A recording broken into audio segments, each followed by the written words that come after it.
Alô, amigos, bem-vindos ao Gente que Fala ao vivo de meio-dia a 1 pela Rádio Trianon, AM 740 São Paulo, Rádio Universal, AM 810 Santos e AltV, www.altv.com.br, com reapresentação às 6 horas da tarde. Nosso site, www.gentequefala.com.br, nossa página Facebook /programa Gente que Fala, participe pelo Twitter, @GenteQueFalaM. Temos o WhatsApp também em São Paulo, 11 974012235 e um telefone à sua disposição também em São Paulo, 11 5052 6622. Participando desta edição de Gente que Fala, desembargador José Roberto Neves Amorim. Doutor José Roberto, prazer tê-lo aqui. Prazer, muito obrigado. Estou sempre à disposição. Eu anuncio o senhor como desembargador, é do Tribunal de Justiça do Estado de São Paulo, correto? Correto. Também conosco o deputado estadual Coronel Camilo. Coronel Camilo, prazer tê-lo aqui. Prazer, sempre uma satisfação estar aqui discutindo os assuntos da cidade e o que mexem na vida das pessoas. Permanece com o mandato de vereador? Permaneço como vereador até o dia 14, dia 15 eu tomo posse na Assembleia Legislativa. Mas não mais como suplente, como vereador? Não, como vereador eu era suplente, mas faz um mês já que eu assumi agora na vaga de um dos que foram para a Federal. E agora, dia 15, aí sim, aí não suplente, estou assumindo em definitivo como deputado estadual. Para entender a burocracia, tem que renunciar ao cargo de vereador? Sim, tem que optar por um dos dois. Sim. Então, tem que pedir a extinção ou renunciar ao cargo de vereador para assumir como deputado. Também conosco o engenheiro agrônomo Ilan Kruglianskas. Pronunciei corretamente, Ilan? Perfeitamente. Mas você se identifica como ambientalista, é isso? Eu sou agrônomo, mas eu trabalho com meio ambiente já fazem 20 anos, já numa época que o pessoal falava que era só alternativo que mexia com o meio ambiente.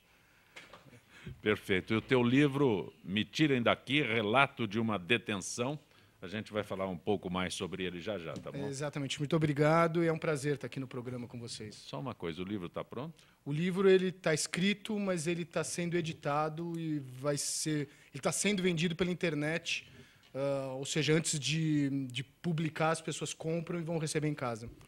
Já a gente fala mais sobre o livro do Ilan Kruglianskas. Acertei de novo? Acertou.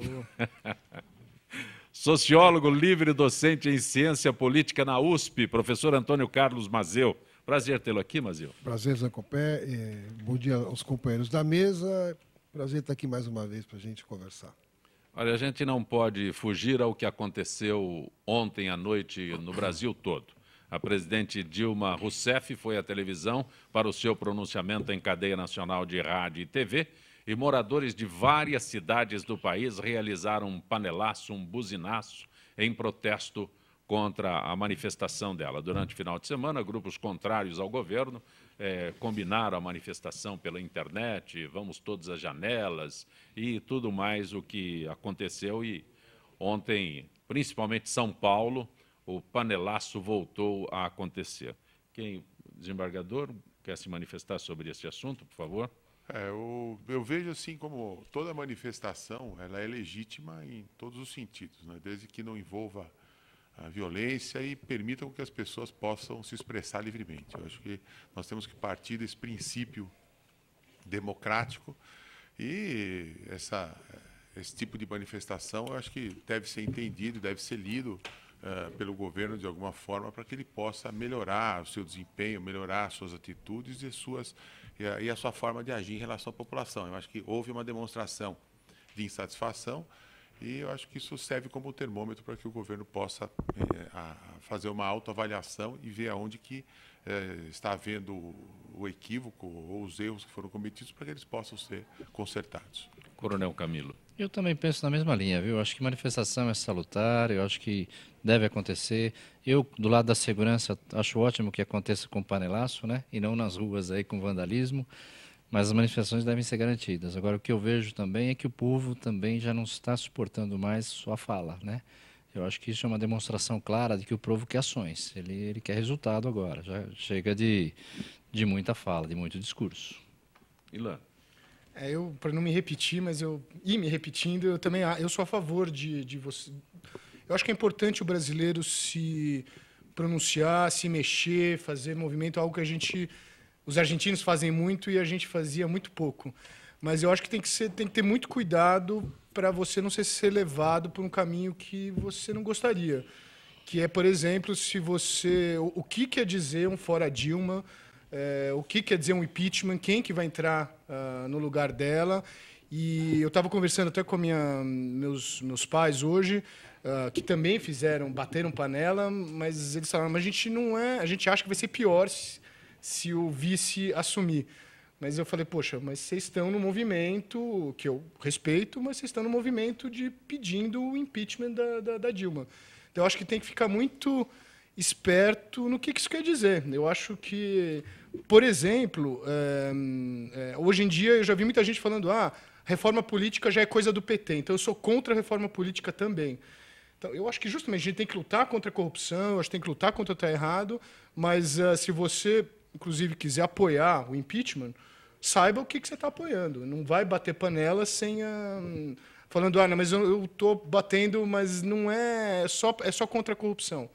Esse panelaço era de fora Dilma. Então assuma isso e assuma as consequências do que, se tiver essa mudança, o que vai acontecer. Mas Bom, eu acho o seguinte, primeiro... Eu reservei você para o final agora. Obrigado. Não, primeiro eu acho que, obviamente, manifestação faz parte da democracia, né? Inclusive nas ruas, viu, coronel? Eu acho que tem que ir para a rua. Sem vandalismo. Na sacada, não sei, depende do que é vandalismo, né? Às vezes o vandalismo não começa do movimento, começa de quem estaria ali para fazer a tal da segurança, teoricamente, do movimento. Mas vamos por partes aqui. Eu vou nessa linha também. Eu acho que manifestação é positiva. No entanto, quando a gente tem que olhar o significado desse tal de panelaço, quer dizer, a Folha de São Paulo diz que foram 12 cidades, né, do panelaço. E eu estava dando uma olhada nos bairros, até no meu bairro aconteceu, eu moro ali na confluência entre Sumaré e Vila Madalena, né? Então, no meu bairro é um bairro de classe média alta, né? Ali teve um panelaço. Eu soube que teve, pelos jornais, né, Moema, que é um bairro de classe média, Morumbi, que é um bairro de classe média alta. No Rio de Janeiro é emblemático, Leblon e Copacabana, né? Então, estou achando que está mais para um caçarolaço de inox, né? Das sacadas dos prédios de luxo do que uma de fato, porque isso do que um protesto, vamos dizer, generalizado da população trabalhadora mais pobre. Segunda coisa, né, é que isso é orquestrado, isso foi articulado por redes sociais, por um setor da oposição que ainda não engoliu, que perdeu as eleições. Esse é um dado, né? Quer dizer, uma coisa é o seguinte, uma coisa é você fazer as eleições, uma coisa é você disputar o processo eleitoral, outra coisa é você perder as eleições. E outra coisa é você fazer oposição. Agora, fazer oposição implica também em você aceitar o jogo democrático. Querer o impeachment sem nenhum indício contra a presidente da República, de corrupção, de participação em processos de lavagem de dinheiro ou do petrolão, quer dizer, é você ser irresponsável. Portanto, já não é mais, porque o instrumento do impeachment é um instrumento legal, faz parte da estrutura do Estado brasileiro, né, das leis e instituições do Estado. Agora, você propor o impeachment sem nenhum indício de responsabilidade do governante, seja presidente, governador, prefeito, é irresponsabilidade e é mais do que isso, é golpismo. Até porque, para concluir, você tem uma tradição também no Brasil do golpismo, dos golpistas de primeira hora, aqueles que gostam de surfar em águas turvas. Então, com responsabilidade, a oposição ela é bem-vinda e necessária, mas com responsabilidade, inclusive ética e cidadã. Zé Copé, deixa eu só fazer um complemento aí. Primeiro, até para que todos entendam bem aí, e agora estou falando pelo lado da segurança pública de São Paulo, eu comandei a PM por 3 anos e ela está sempre na rua para garantir os direitos e garantir a manifestação. Garantir a manifestação. A partir do momento que quebra a ordem, a polícia intervém, não o contrário.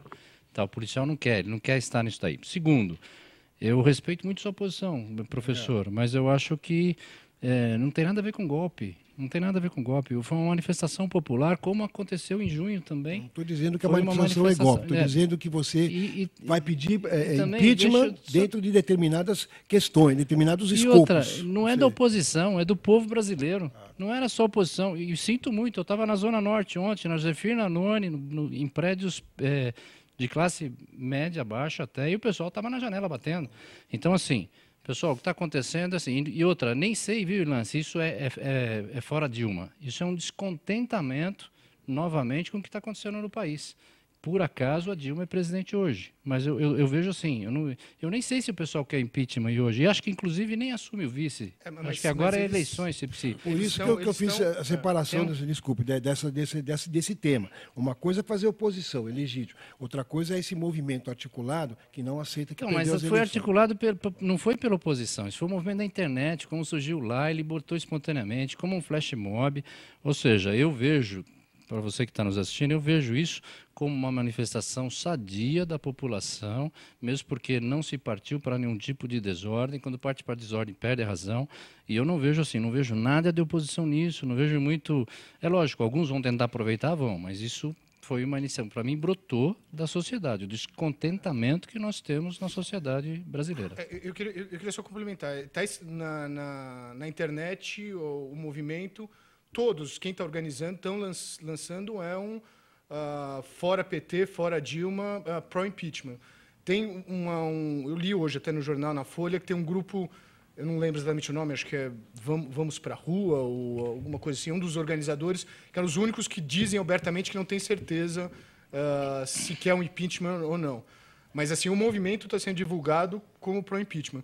E o que eu queria, eu acho que assim, a gente vai ficar aqui discutindo qual movimento é mais interessante, se um movimento é desordem, se outro movimento é gourmet, o que é. Eu acho que o grande problema da discussão é a gente tentar qualificar as manifestações de descontentamento, se é uma manifestação gourmet, só se você está desqualificando na sua visão, do mesmo jeito que você chamar um movimento que eu acho legítimo, você falar que é desordem, que é só para fazer bagunça. Então, dos dois lados, a gente tem que tomar muito cuidado quando a gente não concorda muito. Todos somos a favor aqui do movimento, mas quando a gente não concorda muito com o movimento, é gourmet, é desordem, é bandido, é só classe média, é todo mundo contra o PT, é golpeadores. Então, acho que isso, morando fora, eu morei 7 anos na Inglaterra, assim, isso a gente começa a olhar de fora, né, o teu país, a tua própria cultura, e você percebe, pô, gente, o que cada movimento quer trazer? Cada movimento tem a sua, ele não surge do nada, né? Ele tem as suas razões. E vamos discutir as suas razões, vamos discutir por quê, vamos discutir quais vão ser os resultados de cada uma das Só situações, uma observação, né? Desculpa, se você quisesse falar. Só para o desembargador se manifestar também, depois você retoma. Eu vejo o seguinte, o impeachment, quando se fala em impeachment, nós temos na história recente, democrática do país, um impeachment. Então, é algo que mexe profundamente com a nação. Então, eu acho que quando se fala em impeachment, há que haver uma demonstração cabal de que, efetivamente, esse é o caminho a ser trilhado. Porque se chegar, se pensar numa coisa dessa, e, de repente, pelo todo o procedimento que tem do Congresso Nacional, presidido pelo presidente do Supremo Tribunal Federal, que é toda uma organização, e não se chegar a nada, é muito pior para o país. Então, essa é uma situação que eu vejo assim, eu não vejo esse tipo de situação. Eu acho que a gente tem que tentar fazer uma composição democrática das forças que existem para que a gente possa chegar num consenso e nós nos organizarmos dentro da nossa própria casa, nós colocarmos ordem na própria casa e não partirmos para um remédio desse. As pessoas falam em impeachment sem saber exatamente, como foi dito aqui, o que significa isso e a profundidade do que significa isso, né? Evidentemente que existe, antes do impeachment, existem problemas de cassação. Se amanhã se verificar que esse dinheiro foi desviado para campanhas políticas, pode haver cassação, até antes mesmo do impeachment. Então, existem remédios jurídicos que devem ser analisados, né? Mas, quando se fala em impeachment, não é uma situação muito delicada, não é uma situação muito simples de se trabalhar com ela. Tem que ser uma coisa muito bem amadurecida, porque a maioria das pessoas que falam nisso sequer sabe o que significa isso, sabe qual é a consequência disso para uma nação. Então, o descrédito que vem de fora para dentro, né, e o abatimento moral da população internamente, isso faz com que o país sofra mais do que nós já estamos sofrendo. Então, eu acho que as pessoas têm que se inteirar primeiro, saber o que significa isso, para depois, então, pensar em ver se é isso mesmo que a gente está querendo.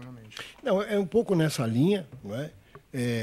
Exatamente mostrar o seguinte: a ideia do impeachment, o impeachment faz parte da estrutura do Brasil. Quer dizer, ele faz parte ele é um instrumento que é legal no Brasil. Jurídico, o sistema jurídico. Então, é um instrumento legal. Ele é um instrumento legal. O problema é o seguinte: você não arrola ninguém sem prova. Então, quer dizer, quando você. E a responsabilidade de você utilizar esse instrumento democrático, que é retirar o dirigente que está fazendo mal para o país, isso faz parte, eu diria, legítimo, de uma luta enorme da humanidade, não é só dos brasileiros. Democracia. Né? Se a gente pegar, por exemplo, o Locke discutindo sobre a questão da democracia na Inglaterra, ele vai dizer, numa das suas passagens, ele vai dizer que todo povo tem o direito legítimo a se rebelar contra aquele que os oprime. E o Locke não é nenhum comunista, não é nenhum teórico liberal clássico. Né? Então, quer dizer, esse é o pressuposto. Agora, a discussão que eu coloquei aqui, até de uma maneira brincando, não é? Mas brincando sério, é dizer o seguinte: você só pode sair para as ruas e pedir um impeachment se você tem um indício sério de que o governo, no caso do governo federal, a presidente da República, não é, está envolvida em alguma coisa muito grave de corrupção. Agora, veja bem, só para concluir, para a gente não se estender. Quer dizer, como é que eu vou pedir impeachment num momento onde o presidente da Câmara dos Deputados, o presidente do Senado estão arrolados e indiciados na lista do Procurador-Geral da República, do Janot, não é? Com que moralidade esse Congresso brasileiro vai pedir o impeachment antes de resolver as questões internas, na casa deles? Quer dizer, com o presidente, o Cunha, com o presidente da Câmara dos Deputados, e com o Renan Calheiros, que é o presidente do Senado. Quer dizer, então, agora, só para concluir, obviamente que as manifestações são legítimas. Eu, por exemplo, acho que essas manifestações elas têm alguns elementos positivos no sentido de você questionar um país que vive um momento de turbulência que não é só uma turbulência brasileira. Quero dizer isso, quer dizer, a gente tem que olhar a estrutura de uma economia de um país, no mundo de hoje, absolutamente integrada na economia internacional, uma crise internacional. Quer dizer, que a oposição faz, a oposição, eu digo PSDB, particularmente, faz questão de fingir que não existe. Não tem como não tem crise. Hoje o Aécio Neves escreve na Folha de São Paulo dizendo que não tem crise, que a crise é uma crise meramente institucional. Não é. Quer dizer, é uma crise econômica mundial que atinge o Brasil e que eu acho, aí sim, que a presidência da República, o PT e seus aliados, e aí entra também o PMDB, não é? Estão propondo para o Brasil algumas soluções que eu acho que não são tão positivas, como, por exemplo, atacar os direitos dos trabalhadores, atacar a pensão por morte, você tentar mudar de maneira radical o seguro-desemprego e assim por diante, né? Porque também é uma coisa que os governos do PT já fizeram. O Lula desestabilizou a estabilidade dos trabalhadores, dos funcionários públicos. Quer dizer, também isso... Mas não é nenhuma novidade, porque isso também faria um governo que não fosse do PT, porque é uma solução ligada ao Banco Mundial, à FMI, que não atende às necessidades dos trabalhadores brasileiros. Mas só um esclarecimento. No decorrer da tua fala e antes, você disse o vice não assume. Não, eu não disse isso. Não. Eu que disse.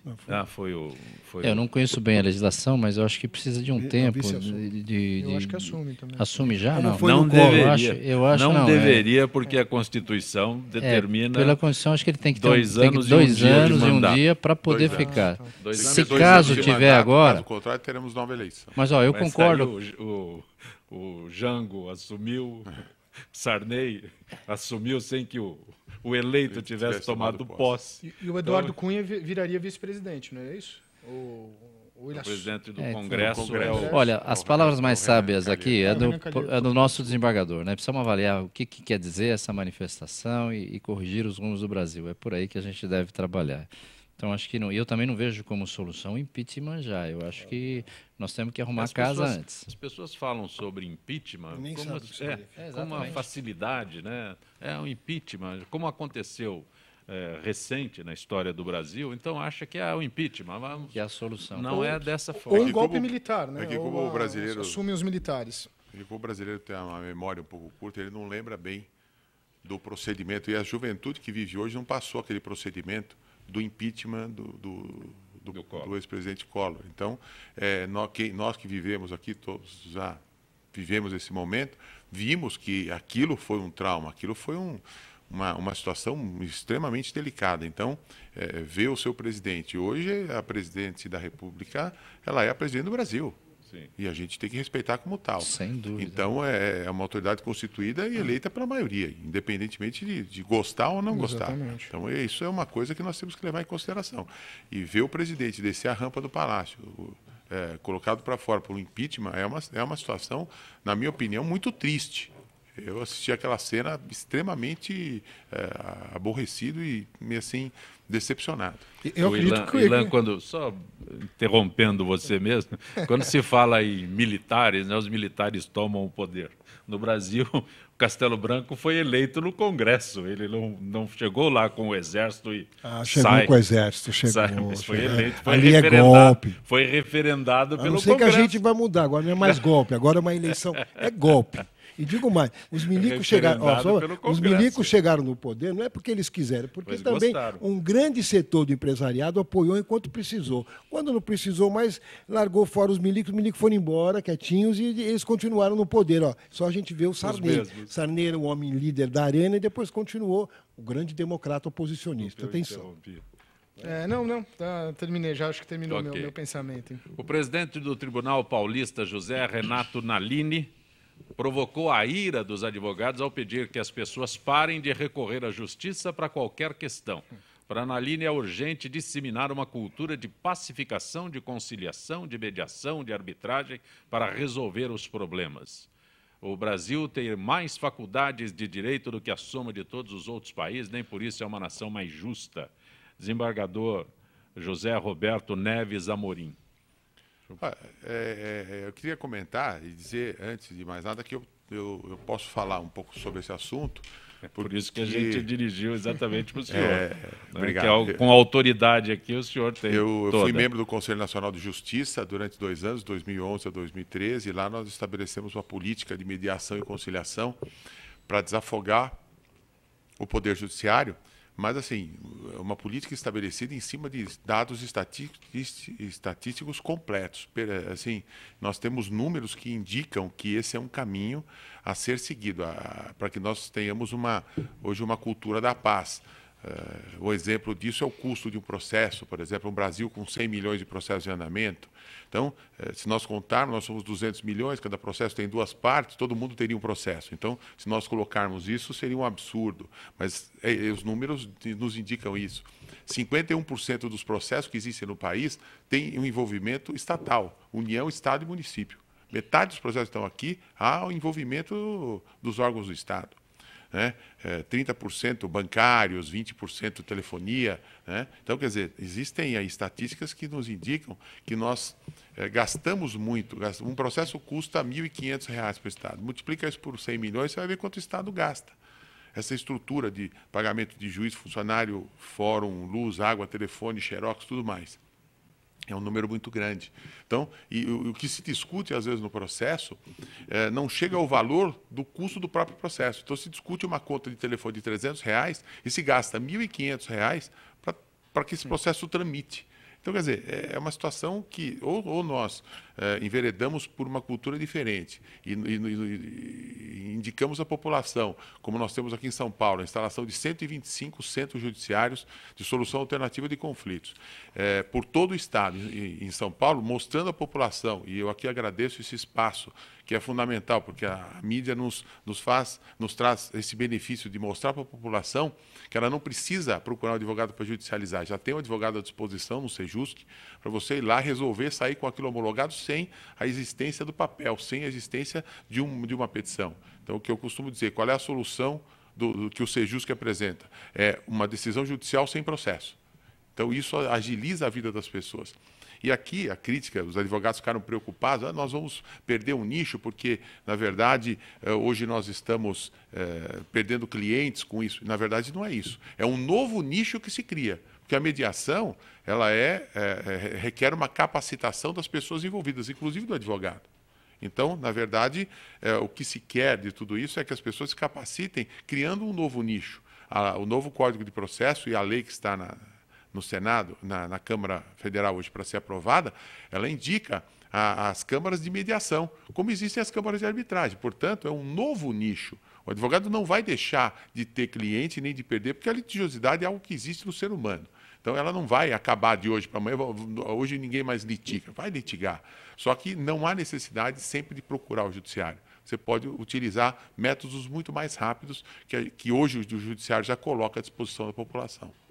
Eu só queria dar um exemplo muito interessante. Um grande amigo meu, um juiz da Bahia, ele chama Sam Storch, ele começou a fazer uma metodologia chamada constelação planetária, onde, através de uma série de metodologias baseadas em encenações, onde você, junto com a família lá, faz uma espécie de... Tem uma metodologia a ser seguida, mas uma espécie de uma encenação, você consegue, nessa parte de conciliação e mediação, resultados super positivos. Ele está trabalhando com isso, eu acho que já faz uns 2 ou 3 anos, lá na Bahia, e ele obteve 100% de resultados, onde você não foi preciso entrar no processo, entrar na justiça, ou seja, só um dado estatístico aqui em São Paulo, na área de família, 93% dos casos que foram para o Sejus foram resolvidos na área de família e 83% na área civil. Portanto, no ano passado nós fizemos 100 mil mediações com 93 mil foi o índice de sucesso. Então, a gente demonstra que a pessoa conhecendo e indo, ela vai ter uma solução muito mais rápida. Os números não mentem, né? Só que complementando, tem que ver para não ir ao extremo também, né? Então vamos parar todos os processos. Então acho que essa aqui é a discussão, né? Não, mas até quando você pode ir, né? Existe a mediação pré-processual, que é o que a gente apregou. Antes de entrar com o processo, procure o Sejus. Se você não conseguir, você judicializa. Ou então durante o processo. O juiz jamais vai deixar de ser necessário para a sociedade, ele tem que estar presente, porque ele é aquele órgão que vai, efetivamente, quando não houver outra alternativa, ele é que vai ter que solucionar, a caneta do juiz, né? Então a gente sempre diz, o juiz vai estar lá sempre à disposição, mas nem todo mundo precisa se socorrer do juiz para solucionar os seus próprios problemas. Não deve ser o primeiro. Não deve ser, exatamente. Doutor Amorim, só um detalhe, o senhor disse que numa ação dessas comuns aí com relação à telefonia, esses planos que existem de 300, uma discussão sobre R$300 custa ao Estado quanto? 1.500. E a nossa saúde também, né? Esse é outro detalhe. Você está acompanhando Gente que Fala pela Rádio Trianon, AM 740 São Paulo, Rádio Universal, AM 810 Santos e AltV, www.altv.com.br.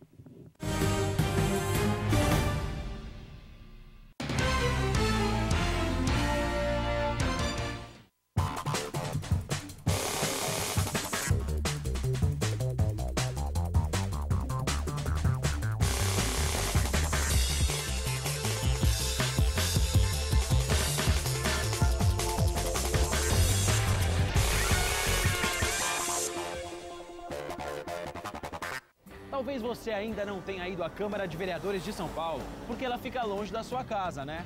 Mas não tem problema, pois a partir de agora ela vai ficar bem pertinho de você.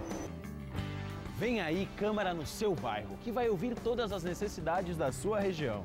Serão realizadas 32 sessões plenárias na cidade inteira. Tudo para que a gente possa ouvir as suas ideias e sugestões. Por isso, participe! É a Câmara de Vereadores de São Paulo indo ao seu encontro por uma cidade melhor.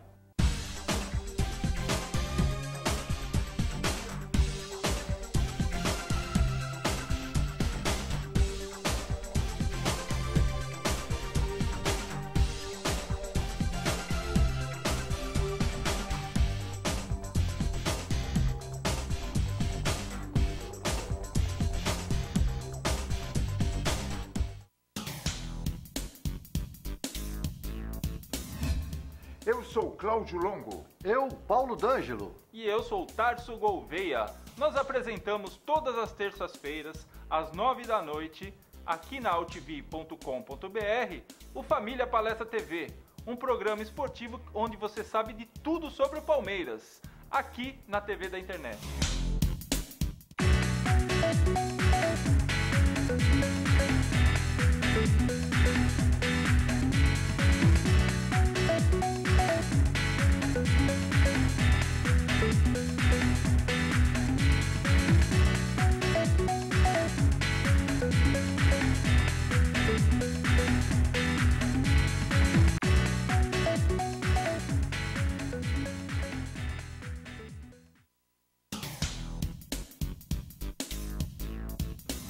Sim, meus amigos, muito prazer, sou Sérgio Oliveira e estou aqui para lembrar vocês que toda segunda-feira, 9 horas da noite, eu estou aqui na TV da internet com o Futebol Alternativo TV.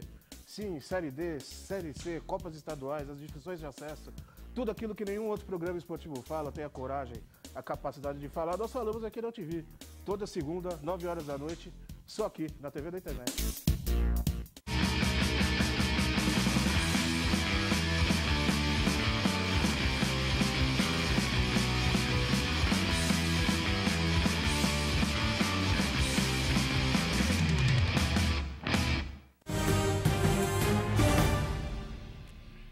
Você está acompanhando Gente que Fala pela Rádio Trianon, AM 740, Rádio Universal, AM 810 Santos e AltV, www.altv.com.br, com reapresentação 6 horas da tarde. Desembargador Neves Amorim, a notícia anterior que eu li falava sobre o excesso de cursos de direito no Brasil. Qual é a proporção? É assustador a gente ver, mas no Brasil nós temos 1.300 faculdades de direito e no resto do mundo 1.100. Então nós temos mais do que o resto do mundo inteiro. Posso deixar sua retomada para daqui a pouco? Você Pode.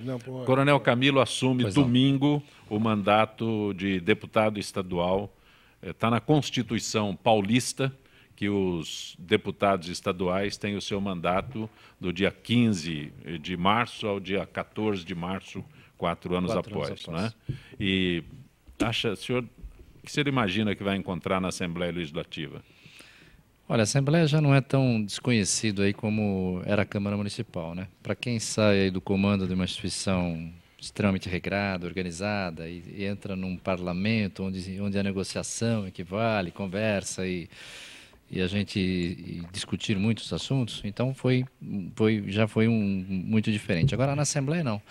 Na Assembleia, eu pretendo fazer o que nós fizemos na Câmara Municipal. Hoje, na Câmara Municipal, se discute segurança pública. Não que seja uma competência originária do município, mas a segurança pública é um papel de todos, e o papel do município, principalmente, com zeladoria, com enfrentamento da desordem, com essas questões. E lá na Assembleia, a ideia é exatamente essa, ou seja, e isso reflete, inclusive, o que o povo de São Paulo quer. Quando se fala no mandato do Coronel Camilo, o projeto que vem imediatamente à lembrança é o dos pancadões. Isso, aqui na Câmara Municipal. Esse projeto dos pancadões é uma lei que permite multar, né, o veículo que está fazendo aquele show na rua, de R$1.000 até R$4.000 e até a apreensão do veículo. Na realidade, o que nós buscamos com isso é a ordem pública. Fizemos um forte enfrentamento da desordem pública, partindo do princípio do direito, né? Ou seja, o meu direito acaba onde começa o direito do outro. E aí que a gente trabalhou nessa lei. Nós trabalhamos junto com a prefeitura para que crie espaços na periferia para que os jovens possam se divertir. Mas, ao mesmo tempo, demos uma ferramenta para a prefeitura intervir quando achar necessário, para impedir esses shows que começam com música, mas viram uma bagunça. Droga, bebida, sexo, vira realmente um total descontrole. É contra isso que nós somos. Não somos contra Não somos contra nenhum tipo de música, seja funk, seja samba, seja qualquer tipo de música. O que nós somos contra é que isso caminhe para a baderna, e é o chamado pancadão. Isso foi feito na Câmara Municipal. Na área estadual, nós vamos estar um pouquinho mais ligados à área de segurança, porque é uma competência estadual. Então, a gente vê aí um caminho muito bom, não só eu, mas outros que foram eleitos também pela área de segurança pública, de fazer um trabalho para melhorar a qualidade de vida das pessoas, né? Justamente trabalhando na segurança. Sem a segurança, as outras áreas do governo têm dificuldade para executar as suas ações, né? Um professor não consegue dar aula, um assistente social não consegue entrar numa comunidade, até às vezes a companhia de luz não consegue trocar ou fazer a manutenção no poste. Então nós precisamos de segurança, é isso que a gente pretende fazer na Assembleia Legislativa. Jan Kruglianskas, né? Sabia que uma hora eu ia falhar. Você... É lituano, né? O sobrenome é lituano. Você fez referência a instantes que morou na Inglaterra, vários países, passeou por vários países, visitou por alguns países, foi impedido de visitar outros, e isso gerou um livro, Me Tirem Daqui, Relato de uma Detenção. O que aconteceu exatamente que te levou a escrever este livro? Zancopé, assim, eu acho muito interessante você falar, você foi muito light no dizer, né? Você foi impedido de entrar, foi um pouquinho pior a minha história. Eu fui preso mesmo, eu fiquei uma semana preso na Tailândia por um erro da imigração. E eu vou contar um pouquinho a história, mas eu acho que foi muito fortuito eu estar aqui nesse bloco, nesse programa, com o pessoal da justiça, o pessoal da polícia, né, o coronel, o desembargador, porque eu fui para o outro lado, né? Não fiz nada ilegal, foi um descuido, foi um erro na imigração, e eu fui mandado na prisão, e a partir de você ser mandado para a prisão, ser mandado... Você está na cela ali, os policiais na sua volta não estão interessados em quem é você, se você é um turista, se você alguma coisa você fez de errado, e você é tratado como qualquer outro marginal. Então eu fui muito maltratado ali, não fisicamente, mas pelo menos fui muito humilhado psicologicamente. Eu fui muito, de propósito, me fizeram penar nessa história. Então... É interessante a gente estar, porque me perguntam, né? Até o professor Mazeu, a gente estava conversando, meu problema foi na Tailândia, né? Me perguntam, você voltaria para a Tailândia? Eu falei, eu adoro a Tailândia, eu voltaria para lá, eu quero voltar. Meu problema é a polícia. O problema, e muita gente fala, a polícia... Esse problema que você teve na polícia, aqui no Brasil, podia ser pior ainda, em outros lugares O que aconteceu exatamente? A imigração não carimbou o teu passaporte na entrada. Exatamente. A minha história foi o seguinte, eu, depois de morar 7 anos na Inglaterra, eu fui passar 2 meses na Tailândia, na Ásia, antes de voltar aqui para o Brasil. Agora eu voltei de vez. E eu entrei na Tailândia, passei uma semana, depois fiquei 2 meses pelo resto da Ásia. E eu estava na Birmânia, em Mianmar, que é como eles chamam a Birmânia, lá no país deles. E eu fui atravessar a fronteira de volta para a Tailândia, porque no dia seguinte eu ia pegar um voo para as Filipinas. Eu atravessei a fronteira numa região nova, onde foi aberta há pouco tempo para turistas. Mostrei meu passaporte, entreguei. O oficial da imigração ali não falava nada de inglês, nem outro idioma, pegou meu passaporte, olhou e me devolveu. Eu ainda até perguntei, está tudo correto? Não precisa do carimbo, né, por mímica, né? Não precisa do carimbo? Ele, não, ok, go. Eu abri o passaporte, porque eu viajo muito, vi que tinha um carimbo da Tailândia, que era o carimbo anterior, válido por 3 meses. E entrei, falei, então, ele sabe melhor do que eu. Entrei, e eu peguei um ônibus, fui para Bangkok, e no dia seguinte fui fazer a imigração normalmente, mostrei meu passaporte, fiz check-in. Quando mostrei meu passaporte, a oficial da imigração falou, mas cadê o carimbo? Falei, não é esse carimbo válido? Falei, não, esse era só para uma entrada. Falei, então não carimbou, né? O oficial lá não carimbou. Tudo bem, você vai ter que pagar uma multa, não vai ter nenhum problema, talvez você perca o seu voo para as Filipinas. Fiquei chateado, né? Mas tudo bem, né? Eu compro outro, dou um jeito. Aí eles me mandaram para a polícia da imigração, aí eu entrei na polícia e eu comecei a ser maltratado, sem me dar informações, eu não podia ir no banheiro, eu não podia... eu precisava pegar dinheiro para pagar a tal multa. não me deixaram ir num caixa eletrônico, me jogaram depois numa cela, na delegacia cela mesmo de filme. E aí me avisaram, olha, você deu azar por causa de um feriado nacional, que é o Festival das Águas, você provavelmente você não vai conseguir sair daqui antes de uma semana.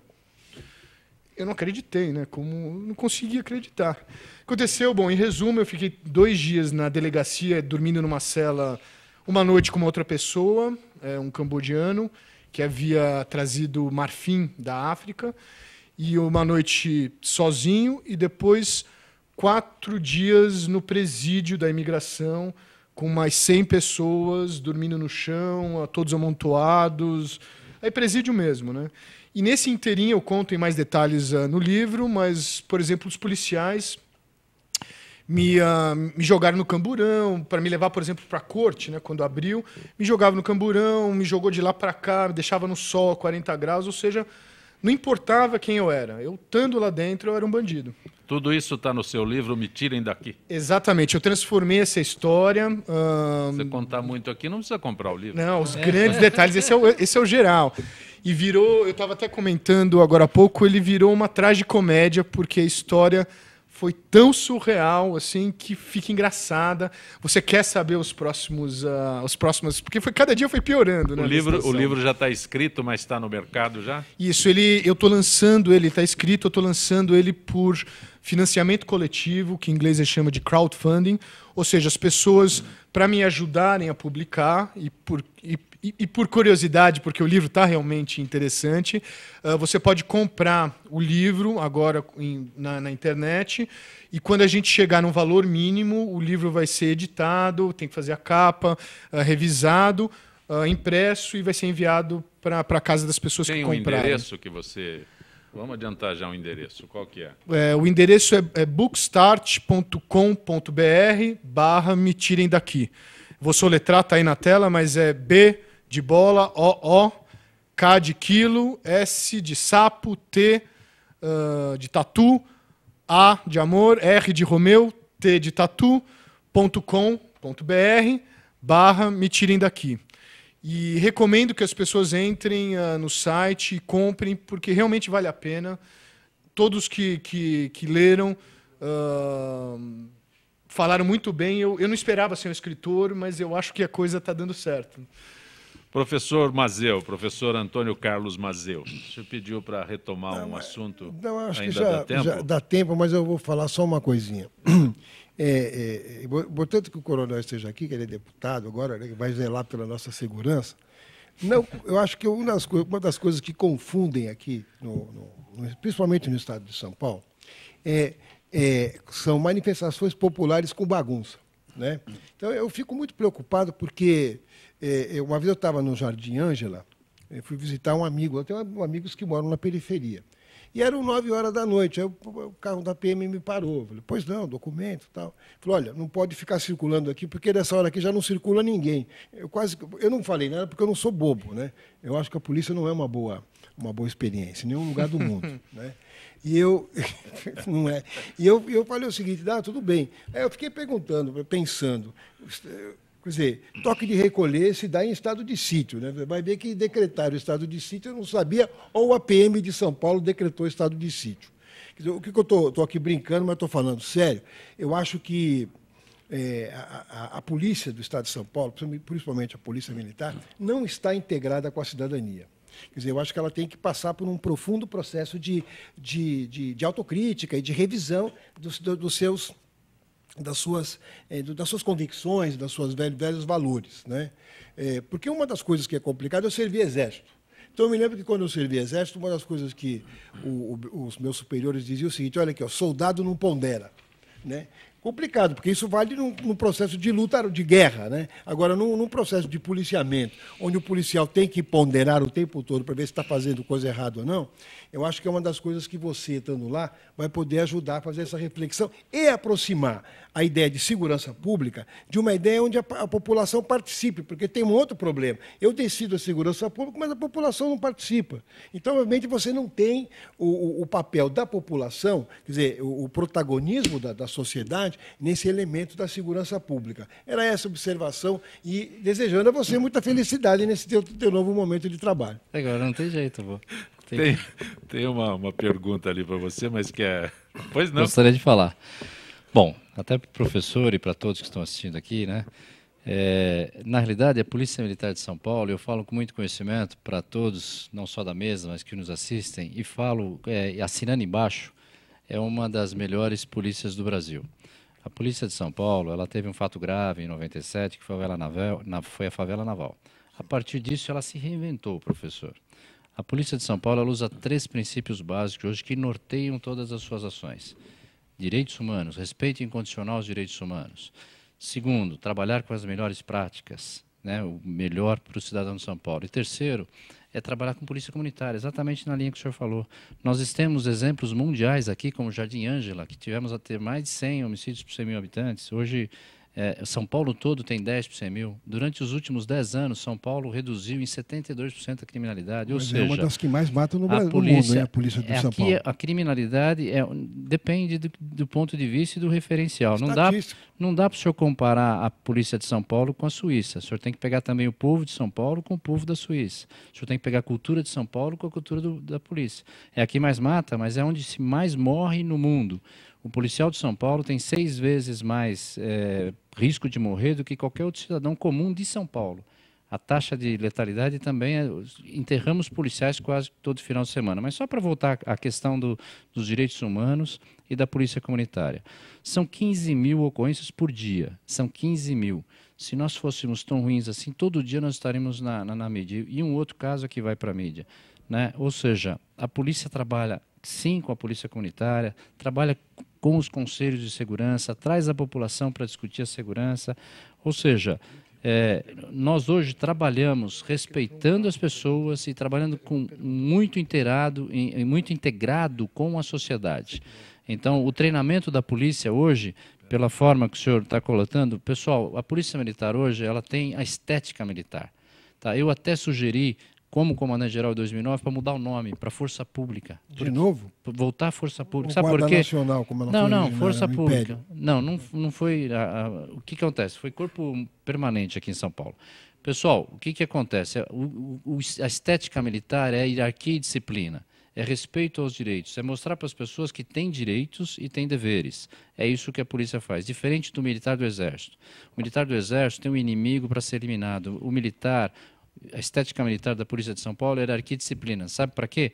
Para que às 3 horas da manhã, quando ele estiver sozinho lá numa comunidade, socorrendo uma parturiente, ele vá fazer conscientemente isso e consiga agir bem, que é muito diferente de estar numa tropa para eliminar alguém. A Polícia de São Paulo está aqui para defender o cidadão de São Paulo. E outra, quem está na periferia, às vezes a polícia fala, olha, aqui não é bom não ficar por aqui, e não é por causa dela, é por causa das pessoas. Quando a polícia às vezes aborda um veículo que está com criança e vê o que está acontecendo, as pessoas, pô, mas estou com a família.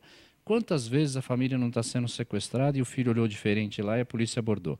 Então, assim, convido não só ao senhor, como à mesa, como a quem estiver assistindo, conheça a Polícia Militar de São Paulo, e não precisa muito não. Assista um programa chamado Polícia 24 Horas, que a gente criou no comando para mostrar que a maioria do serviço da Polícia Militar de São Paulo é mediação de conflito. É mediação de conflito. É trabalhando junto com o cidadão de São Paulo. É a razão de existir da polícia. Coronel, e nem tem nenhuma outra. Tem algumas perguntas que são feitas pelos telespectadores, pelos ouvintes. Jorge Piazantini de Santana. Ontem no bairro do Jardim São Paulo, região de Santana, que é bairro de classe média alta, houve buzinaço e panelaço. O senhor considera esses bairros com poder aquisitivo abaixo da média? Não considero lá. O que eu quis dizer é o seguinte, na visão aí que foi falado, não foi só nos bairros de elite. Na realidade, o descontentamento com o Brasil hoje, ele se deu generalizado. Estou falando que passei, e onde eu citei especificamente, eu morei lá por 17 anos. Não tenho nenhum problema com isso. Não estou discriminando ninguém que está em qualquer lugar do estado de São Paulo, tá? Por favor, estou dizendo que não foi só nos bairros chiques que aconteceu o panelaço. O Ivan, empresário do Belém, também pergunta a sua avaliação sobre esse fim de semana. 12 pessoas foram assassinadas aqui em São Paulo. Só esse ano também, só para complementar o que ele está falando. A mesma pergunta. Pode falar. Eu acho que juntando o que ele está falando, a pergunta, se a gente tem tantas pessoas boas na polícia, tantas coisas interessantes acontecendo, e tem mesmo, isso não tô desmerecendo, não, realmente tem, a gente vê muita coisa acontecendo. Por que é o que se mais mata, por que é o que se mais morre, e por que no geral, as pessoas têm tanto medo da polícia? E por que a gente não pode pensar em desmilitarizar a polícia? Então vamos lá, vamos responder as três coisas. Primeiro, os 12 lá. Então você que passou aí, são 12 que morreram esse final de semana, nem todos foram em confrontos com a polícia militar. Eu vou dar um número aqui para o cidadão de São Paulo. Dos que atiram na polícia, dos confrontos da polícia, apenas 17% morrem. De 100, 83 sai vivo e socorrido muitas vezes pela própria polícia. Outra coisa, só esse ano 12 policiais morreram. O ano passado, 15. Quem é o policial? É o teu filho, é o seu vizinho que entrou na polícia para defender você e morre pelo seu patrimônio. Tem mais uma coisa que ninguém sabe. Só esse ano, ano passado 250. Esse ano já chegamos a 85 casos de tentativa de homicídio contra policiais. Só esse ano nós tivemos mais de 80 policiais feridos. O ano passado passou de 500 policiais feridos em troca de tiros. Então, assim, o que precisa se ver não é a polícia militar, né, só. Tá? Se tem problema, vamos corrigir. A polícia está aberta, traz a população para discutir, vamos corrigir, não tem problema. Agora, não podemos também ir por situações simplistas. Vamos desmilitarizar que funciona. Vai desmilitar a Polícia de São Paulo. Uma das únicas barreiras contra a criminalidade. Tá? E aí nós vamos ver o que vai acontecer com a cidade de São Paulo, com o Brasil, se for desmilitarizado. As polícias do mundo não tem polícia militar e funciona não, a maioria, bem. Onde funciona bem, a Gendarmerie da França é mais militarizada do que aqui, embora a Guarda Civil espancializou. Estados Unidos, por exemplo, não tem polícia militar. Não tem polícia militar lá, mas a polícia lá mata e mata muito mais, e é muito mais violenta do que aqui. Assistam na TV. Na Inglaterra, os policiais não têm armas, eles só têm cacetetes. Não, tem um apito. Não é bem assim. Chamou meu filho, vai lá. Na rua eles não. Mas olha, na Inglaterra, só para não entrar em muita discussão. Vem se for possível, mas o policial na rua ele não tem. Só para te dizer uma coisa, né? Na Inglaterra, se alguém agredir um policial, ele vai ser fortemente punido. Nos Estados Unidos também. Aqui o cara se atraca com o policial e o policial que tem culpa. Tenho duas perguntas para o desembargador Neves Amorim. Desembargador, em qualquer país sério, quando o presidente do Senado e o presidente do Congresso são investigados por corrupção, continuam exercendo o cargo ou pedem licença? Olha, isso é uma questão de se verificar efetivamente. Nós temos uma situação de investigação. Eu acho que é muito prematuro qualquer tipo de conclusão antecipada. Acho que a abertura de um inquérito... Né? Exatamente. A abertura do inquérito não significa que lá na frente isso vá efetivamente se converter até mesmo numa denúncia criminal para que o Ministério Público possa levar isso à frente e uma condenação. Então, é aquilo que nós dissemos no começo, nós temos que ter muito cuidado com o que a gente faz, porque é muito simples. Eu sempre digo para as pessoas, quando elas trazem essas situações, assim, coloque-se no lugar da pessoa. Coloque-se no lugar de alguém que, de repente, passa a sofrer uma investigação e essa investigação lhe traz consequências familiares, sociais, funcionais, e, no final, não se apura absolutamente nada. Então, o inquérito existe exatamente para isso, para que haja uma apuração, para que haja, então, a demonstração de uma culpabilidade, o dolo ou culpa, não importa, mas algo que realmente traga uma substância para uma condenação. Então, os direitos têm que ser preservados acima de tudo. Então, nós temos que pensar no cidadão assim, eu tenho direitos e tenho deveres, mas o meu direito de defesa, contraditório, ampla defesa, de eu me bater contra aquilo, de eu demonstrar que eu tenho razão, não pode em absoluto, em momento algum, a nossa Constituição é garantista nesse aspecto. E nós temos uma Constituição e ela deve ser cumprida.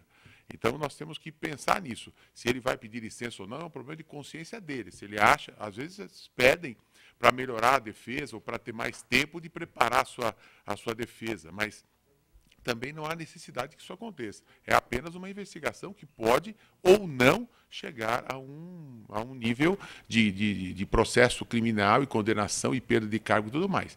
mas a preservação do direito deve ser observada desde o início. Agora, Neves só Amorim, que quando ele, desculpa, é que quando ele é eleito para um cargo público, ele assumiu um cargo, ele tem alguns mais deveres do que outros e um pouco mais de poder para mexer influenciar pessoas do que um cidadão que não é eleito. Então, eu acho que isso tem que ter uma certa diferença e tem mais deveres. Mas a lei prevê esse tipo de situação. Quando a pessoa começa a obstar a investigação, começa a atrapalhar, isso tudo vem de encontro a ela e o próprio juiz, no caso, o ministro Supremo, que cuida do caso da Operação Lava Jato, tomará providências para, inclusive, afastá-lo, decretando, inclusive, a prisão. Então, retira-se, quando há essa possibilidade de obstar a investigação, a punição prevista na lei. Então, eu acho que é isso que tem que ser observado. Ele pode mandar prender? Um minuto, uma observação de um minuto. Ele pode tomar outras providências. Eu falei prender porque, normalmente, não é um cargo como senador, etc., mas aí já está na mão do ministro do Supremo, e que é competente para julgar. Então, e o Procurador-Geral da República, que está comandando esse inquérito, também poderá pedir ao presidente do Supremo que tomem outras providências, até o afastamento do cargo, se for o caso. Uma das coisas que dificulta no Brasil, um minuto mesmo, uma das coisas que dificulta no Brasil isso é que você tem um regime presidencialista. Se você vivesse um parlamentarismo, uma crise de governo derruba o governo e obviamente, chama outras eleições. É uma das coisas que o brasileiro tem que começar a pensar, né? Uma reforma política envolver, inclusive, você pensar num parlamentarismo, em votar em listas fechadas de partidos, porque aí fica muito mais fácil você trabalhar a política e a dinamicidade dela é maior, né? Tem crise de governo, cai o governo, se elege outro, né? Mas eu agradeço a gentileza de ter participado do nosso Eu que agradeço. Que Fala mais uma É sempre vez. um prazer estar aqui com vocês. Enriquece o nosso debate. Ilan Kruglianskas. Perfeito. Agora qual é o teu endereço? Jaime, não dá tempo de eu fazer a pergunta para o Ilan aqui, viu? Qual é o endereço? O site é www.bookstart.com.br/me tirem daqui. Sucesso com o teu livro. Posso soletrar de novo o Bookstart? bookstart.com.br. Entrem lá e apoiem, que vocês não vão se arrepender. Desembargador Neves Amorim, grato por ter aceitado o nosso convite e participar do Gente que Fala. Eu que agradeço e estou sempre à disposição, e foi uma honra estar aqui com todos. Coronel Camilo, sucesso, felicidades no teu novo mandato. Muito obrigado, à disposição de todos lá na Assembleia Legislativa. Gente que Fala tem na direção-geral jornalista Fausto Camunha, diretora de produção Zenilda Salvato, redação Raela Brandão Pedro Schiavon, na pauta José Carlos Sicarelli, produção cultural Ricardo Godoy, na rádio Trianon Neildo Neres, Cleo Rodrigues, Ricardo Valim Benebené, na direção da UTV Alberto Luquete, na técnica James Eduardo, Marcelo Fontan, Iago Matsumoto, Sérgio Oliveira, Arthur Endler. Estaremos de volta amanhã, meio-dia. Gratos, boa tarde, até lá.